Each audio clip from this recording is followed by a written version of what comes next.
Hello friends, welcome to BPSC right way. स्वागत है आप सभी का हमारे यूट्यूब चैनल में। आज इस वीडियो का विषय है बिहार समसामयिकी जनवरी 2025। इस वीडियो में हम जनवरी 2025 के सभी महत्वपूर्ण बिहार के किसी भी एग्जाम में आने वाले बिहार की करंट अफेयर्स को कवर करेंगे। साथ ही आप लोगों के लिए खुशखबरी है कि बीपीएससी राइट वे ने अपना ऐप लॉन्च किया है और इस ऐप पर आपको बिहार से संबंधित सभी चीज़ें जैसे कि टेस्ट सीरीज़ है, मेंस टेस्ट सीरीज़ है या ईयरली करंट अफेयर्स है, एसएससी का टेस्ट सीरीज़ है या फिर मैगजीन्स हैं, सब कुछ एक ही जगह अवेलेबल करवा दिया गया है। साथ ही आपको बताने में हमारे लिए प्रसन्नता का विषय है कि बीपीएससी राइट वे पिछले 75 दिनों के लिए प्रोग्राम चलाए हुए है, जिसमें हम सभी को free of cost quiz provide करवा रहे हैं। ये 75 डेज का प्रोग्राम था। इसका टारगेट है बीपीएससी 70th 1 का जो एग्ज़ाम होने वाला है आपका 13 सितंबर को। तो ये टेस्ट सीरीज़ लगातार जारी है। आप हमारे ऐप को डाउनलोड करें, क्विज़ वगैरह दीजिए, चेकआउट करिए और हमें अपने फीडबैक पहुंचाना नहीं भूलिए। चलिए देखते हैं आज का हमारा पहला प्रश्न। हाल ही में बिहार के कितने लोगों को पद्म पुरस्कारों से सम्मानित किया गया? 5, 6, 7 या फिर चौथा ऑप्शन है 8 लोगों को। इसका सही उत्तर है 7 यानी ऑप्शन नंबर 3। इस बार 2025 में बिहार के कुल 7 व्यक्तियों को पद्म पुरस्कार मिले हैं, जिनमें पद्म विभूषण, पद्म भूषण, पद्मश्री शामिल हैं। ये जो सम्मान है कला, समाज सेवा, साहित्य, विज्ञान या फिर इसी तरह के अन्य क्षेत्रों में उल्लेखनीय योगदान करने वाले व्यक्तियों को दिया जाता है। जैसे कि आपको जानकारी होगी कि इसकी जो सूचना है, जो घोषित लिस्ट होती है, राष्ट्रपति गणतंत्र दिवस की पूर्व संध्या पर जारी करते हैं। देख लेते हैं कि किन किन लोगों को इस बार ये सम्मान मिला है। तो देखिए, बहुत ही अधिक महत्वपूर्ण प्रश्न है ये, अच्छी तरीके से करके जाइएगा तैयार। पहले आपकी शारदा सिन्हा पद्म विभूषण मिला है, सिर्फ इन्हीं को अच्छे से याद रखिएगा। और जैसे कि इस लिस्ट में आप देख पा रहे हैं, मरणोपरांत 3 लोगों को ये पुरस्कार प्राप्त हुए हैं, जिनमें शारदा सिन्हा, सुशील कुमार मोदी और किशोर कुणाल शामिल हैं। इन्हें लोक संगीत के लिए पद्म विभूषण मिला। उसी तरह से पद्म भूषण भी सिर्फ एक ही व्यक्ति को मिला। कौन? सुशील कुमार मोदी। सार्वजनिक कार्य के लिए मिला इन्हें, और ये भी मरणोपरांत। इसके अलावा सिविल सेवा में पद्मश्री मरणोपरांत मिला किशोर कुणाल को। इसके बाद ये चारों जीवित व्यक्ति हैं जिन्हें इस बार पुरस्कार मिले हैं। कितने? पद्मश्री। तो टोटल पद्मश्री कितने हैं यहाँ पर? 5 पुरस्कार पद्मश्री हैं, 1 पद्म भूषण है, 1 पद्म विभूषण है।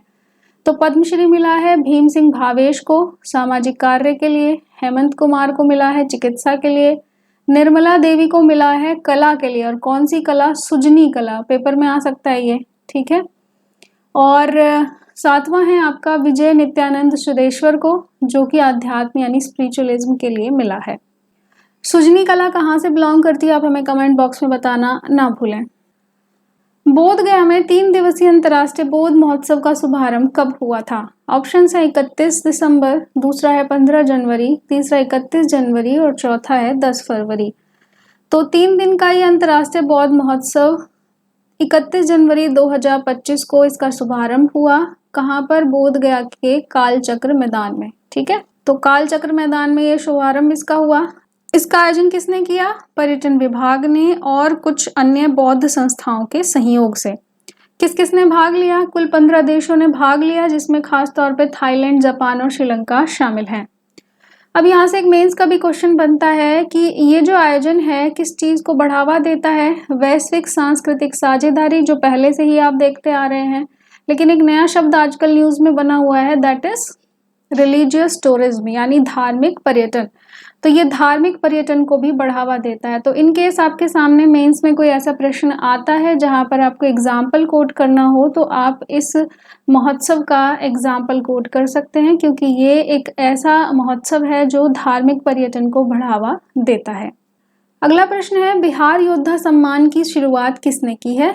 ऑप्शन है उप मुख्यमंत्री, दूसरा है खनन मंत्री, तीसरा है मुख्यमंत्री नीतीश कुमार, चौथा है पुलिस महानिदेशक। ये जो बिहार योद्धा सम्मान है ये बेसिकली खनन से रिलेटेड है। इसे नीतीश कुमार ने नागरिकों को प्रोत्साहित करने के लिए बिहार योद्धा सम्मान की शुरुआत की। किसके लिए? यह है जो भी नागरिक अवैध खनन के खिलाफ सूचनाएं देंगे उन नागरिकों को ये सम्मान दिया जाएगा, यानी उन्हें बिहार का योद्धा सूचित किया जाएगा। जो भी अवैध खनन पाता है और ट्रक की सूचना देता है नागरिक, उसे 10,000 रुपये, और अगर ट्रैक्टर की सूचना देता है तो 5,000 रुपये का नगद पुरस्कार दिया जाएगा। अगला प्रश्न है, इम्पॉर्टेंट है, एसर रिपोर्ट का क्वेश्चन है ये। एसर रिपोर्ट 2024 के अनुसार ग्रामीण क्षेत्र के सरकारी स्कूलों में दाखिले का प्रतिशत देश में सबसे अधिक किस राज्य में है? ऑप्शन है उत्तर प्रदेश, मध्य प्रदेश, राजस्थान या बिहार। प्रश्न बिहार से संबंधित है। अच्छी खबर है, इस रिपोर्ट में बताया गया है कि बिहार में जो ग्रामीण सरकारी स्कूल हैं उन स्कूलों में 80% बच्चे एनरोल्ड हैं, नामांकित हैं, जबकि राष्ट्रीय औसत यदि आप देखें सरकारी स्कूलों का, ग्रामीण क्षेत्र के स्कूलों की हम बात कर रहे हैं, तो वो केवल 66.8% है, यानी काफ़ी अधिक है। लगभग 15% अधिक नामांकन बिहार के ग्रामीण सरकारी स्कूलों में बच्चों का नामांकन हो रहा है। यह सरकारी शिक्षा व्यवस्था में लोगों के बढ़ते विश्वास और लड़कियों में खासतौर पर एनरोलमेंट में वृद्धि को दिखाता है। लड़कियों का ज़्यादा नामांकन हो रहा है, अच्छी खबर है। ये जो ऐसा रिपोर्ट है, यानी annual status of education report, ये हर साल भारत में जो बच्चे हैं उनकी स्कूलिंग लर्निंग लेवल्स के लिए रिपोर्ट्स जारी करती है। खास तौर पे ग्रामीण एरियाज़ को लेकर के बहुत ज़्यादा कवर करती है। 5 से 16 साल के जितने भी बच्चे हैं उनकी रीडिंग स्किल्स कैसी हैं, एनरोलमेंट कैसा है, अर्थमेटिक स्किल्स कैसी हैं, मैथ्स कितना सॉल्व कर पाते हैं वो बच्चे, इन सब चीज़ों को लेकर के ये संस्था हर साल रिपोर्ट जारी करती है। बिहार के खड़गा मेले को एशिया के किस सबसे बड़े मेले के रूप में जाना जाता है? खबरों में रहा ये जनवरी 2025 में। ऑप्शंस हैं सबसे बड़े कृषि मेले के रूप में, दूसरा है सबसे बड़े हस्तशिल्प मेले के रूप में, तीसरा है सबसे बड़े सांस्कृतिक समागम के रूप में, और चौथा है दूसरे सबसे बड़े पशु मेले के रूप में। ये बिहार के किशनगंज में आयोजित होता है। सबसे पहली बात, एशिया का दूसरे नंबर का सबसे बड़ा पशु मेला माना जाता है। इसमें लाखों की संख्या में पशु खरीदे और बेचे जाते हैं। ये मेला पशुपालन है, ग्रामीण अर्थव्यवस्था है, या फिर सांस्कृतिक परंपरा का भी प्रतीक। अगला प्रश्न है, जननायक कर्पूरी ठाकुर की 101वीं जयंती कब मनाई गई? ऑप्शन हैं 15 जनवरी 2025, दूसरा है 20 जनवरी, तीसरा है 24 जनवरी और चौथा है 30 जनवरी। इसका सही उत्तर है कर्पूरी ठाकुर की 101वीं जयंती मनाई गई 24 जनवरी 2025 को। उन्हें मरणोपरांत भारत रत्न से सम्मानित किया गया है, इस चीज को बिल्कुल भी मत भूलिएगा। वे सामाजिक न्याय के महत्वपूर्ण पक्षधर माने जाते थे और खासतौर पर पिछड़ा वर्ग के आरक्षण के लिए उनकी काफी भूमिका जानी जाती है। जननायक की उपाधि उन्हें जनता ने दी थी। आप हमें बताइए कि उन्हें भारत रत्न किस स्टेट को दिया गया? भारत निर्वाचन आयोग ने लोकसभा चुनाव 2024 को सफलतापूर्वक संपन्न कराने के लिए बिहार के किस जिले को देश भर में पहला स्थान दिया? वेरी इंपॉर्टेंट क्वेश्चन, क्योंकि लोकसभा चुनाव 2024 में रिसेंट में हुए हैं और बिहार का ही जिला देश में फर्स्ट आया है, तो दोबारा से ये प्रश्न इंपॉर्टेंट हो जाता है। आपके ऑप्शन है पश्चिमी चंपारण, पटना, मुजफ्फरपुर या पूर्वी चंपारण। इसका सही उत्तर है आपका ऑप्शन नंबर 4। भारत निर्वाचन आयोग ने लोकसभा चुनाव 2024 में उत्कृष्ट प्रबंधन के लिए, यानी एफिशिएंट मैनेजमेंट के लिए पूर्वी चंपारण को देश में कैसा स्थान दिया है? पहला स्थान दिया है।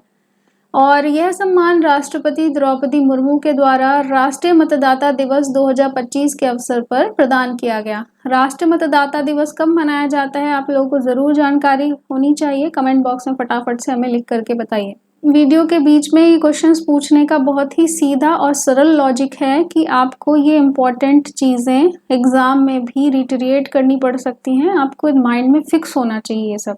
हो सकता है वहाँ पे दिवस लिखा हो कि वहाँ पे राष्ट्रीय खेल दिवस पे दिया गया, या लिखा हो गणतंत्र दिवस पे दिया गया, तो पहला तो आपको ये पता होना चाहिए कि राष्ट्रीय मतदाता दिवस पे दिया गया है। दूसरा, आपको ये भी पता होना चाहिए कि राष्ट्रीय मतदाता दिवस कब मनाया जाता है। सो दैट इज़ वाई आपसे बीच बीच में ये कुछ छोटे छोटे प्रश्न पूछ लिए जाते हैं जो आपकी मेमोरी को क्रॉस चेक करने का काम करते हैं। अगला प्रश्न है, बिहार के किन 3 जिलों में नए तारामंडल स्थापित किए जाएंगे? जमुई, पूर्णिया, पूर्वी चंपारण, या फिर भागलपुर, मुजफ्फरपुर, रोहतास। तीसरा है पटना, गया और नालंदा, और चौथा है दरभंगा, सारण और गोपालगंज। इसका सही उत्तर है जमुई, पूर्णिया और पूर्वी चंपारण में तारामंडल की स्थापना की जाएगी। इसके लिए विज्ञान और खगोल शिक्षा को बढ़ावा देने में इससे मदद मिलेगी। अगला प्रश्न है, बिहार में फसलों के डिजिटल सर्वे का मुख्य उद्देश्य क्या है? ऑप्शन है किसानों को कृषि तकनीक सिखाना, दूसरा है भू राजस्व संग्रह में सुधार करना, तीसरा है कृषि ऋण वितरण की निगरानी के लिए है ये, और चौथा है जलवायु परिवर्तन के अनुसार फसल चयन करने में उन्हें मदद मिलेगी।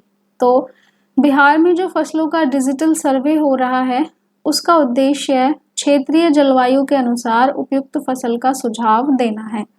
इससे किसानों को बेहतर आय और उत्पादन के अवसर प्राप्त होंगे।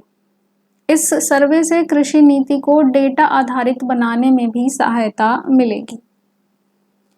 अगला प्रश्न, प्रधानमंत्री मातृ वंदना योजना में उत्कृष्ट प्रदर्शन के लिए बिहार का कौन सा जिला प्रथम स्थान पर रहा? ऑप्शंस हैं पटना, गया, मुजफ्फरपुर या फिर बांका। इसका सही उत्तर है बांका। बांका जिले को योजना के श्रेष्ठ क्रियान्वयन के लिए राज्य में पहला स्थान मिला।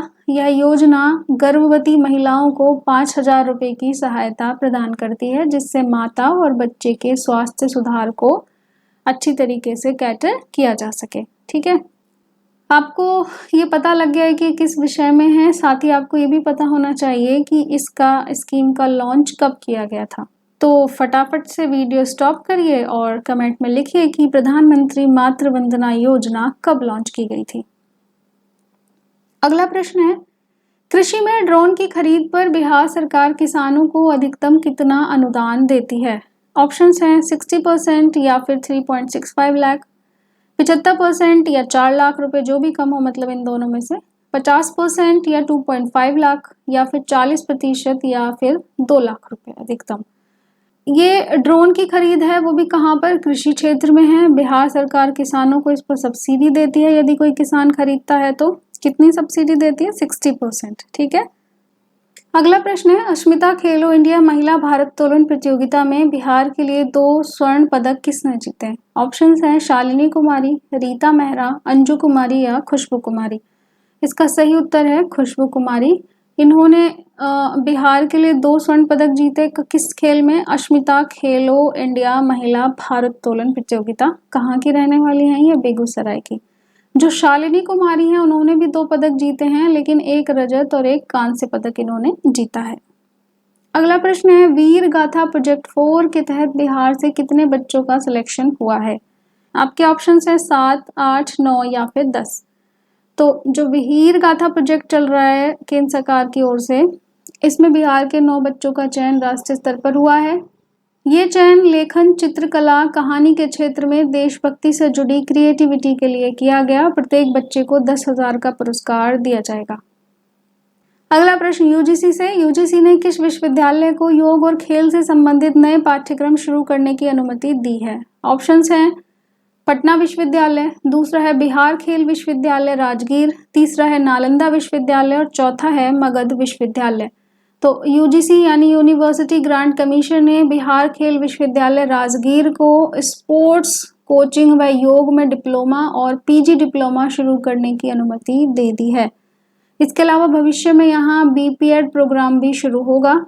तो अब ये लगातार चर्चा में बना हुआ है राजगीर का बिहार खेल विश्वविद्यालय।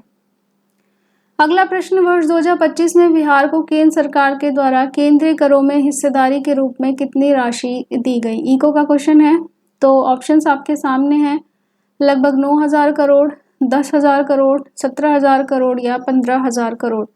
जो सेंट्रल में टैक्स होते हैं उनमें बिहार को 17,403 करोड़ की हिस्सेदारी दी गई, जो लगभग 2024 की तुलना में दुगनी है। रीजन साफ है, इलेक्शन इसका एक सीधा सा कारण है। ये केंद्र द्वारा राज्यों को करों के हिस्से के रूप में, अनुदानों के रूप में भी शामिल है। ज़्यादातर चीज़ें इसमें अनुदान के रूप में एक्चुअल में दी गई हैं। ठीक है, अदरवाइज बाकी चीज़ें तो फाइनेंस कमीशन की रिकमेंडेशन के हिसाब से मिलती हैं। अगला प्रश्न है, मीडिया सेंटर और बिहार कृषि रेडियो का उद्घाटन कहाँ किया गया? ऑप्शन है ज्ञान भवन पटना, दूसरा है कृषि भवन पटना, तीसरा है गांधी मैदान पटना और चौथा है विधानसभा परिसर पटना। तो बिहार कृषि रेडियो, ऑब्वियस सी बात है, कृषि भवन पटना में इसका आयोजन किया गया 9 जनवरी 2025 को। कृषि मंत्री मंगल पांडे ने इसका उद्घाटन किया था। उद्देश्य साफ है, किसानों को मौसम का पूर्वानुमान देना, मार्केट में क्या रेट चल रहे हैं ये बताना और कृषि तकनीक की सटीक जानकारी देना। अगला प्रश्न, केंद्र सरकार की भूजल रिपोर्ट 2024 के अनुसार बिहार में भूजल क्षमता में कितनी वृद्धि दर्ज की गई? ऑप्शंस हैं 2 लाख घन मीटर, दूसरा है 3 लाख घन मीटर, तीसरा 1 लाख घन मीटर, चौथा है 5 लाख घन मीटर। बहुत इंपॉर्टेंट रिपोर्ट है, केंद्र सरकार की रिपोर्ट है। रिपोर्ट का नाम है भूजल रिपोर्ट 2024 और बिहार में ग्राउंड वाटर की जो कैपेसिटी है उसमें वृद्धि दर्ज की गई है 2 लाख घन मीटर की। बहुत ही अच्छा ये रहा बिहार के लिए। इन रिपोर्ट्स के जो डेटा हैं आप अलग से नोट डाउन करके रखिए, मेंस में बहुत ज़्यादा काम आएंगे आपको। तो इसमें बिहार में जल जीवन हरियाली जैसी योजनाओं के कारण ये ग्राउंड वाटर में इतनी वृद्धि दर्ज की गई है। राज्य में जल स्तर 2 से 10 मीटर तक बढ़ गया है, कहीं कहीं पे 2 मीटर ऊपर आ गया है पानी, कहीं कहीं पे 10 मीटर तक ऊपर आ गया है। तो ये जल संरक्षण की दिशा में बहुत ही महत्वपूर्ण उपलब्धि है। अगला प्रश्न है, बिहार सरकार ने हरियाली का कितना प्रतिशत लक्ष्य अभी तक प्राप्त कर लिया है? ऑप्शन है 10%, 15%, 17% या फिर 20%। सो बिहार सरकार ने जो हरियाली मिशन था, जल जीवन हरियाली मिशन, इसके अंतर्गत राज्य सरकार ने 17% का जो एम था वो सफलतापूर्वक प्राप्त कर लिया है। ये उपलब्धि से पर्यावरण संरक्षण और जलवायु परिवर्तन से निपटने की दिशा में कामयाबी हासिल होगी। देखते अगला प्रश्न, बिहार का पहला घड़ियाल अभ्यारण्य कहाँ बनाया जाएगा? Very very important question. Kosi नदी सहरसा में, गंगा नदी पर पटना में, महानंदा नदी पर कटिहार में या फिर गंडक नदी पर गोपालगंज में। बिहार का पहला घड़ियाल अभ्यारण्य गोपालगंज में बनाया जाएगा।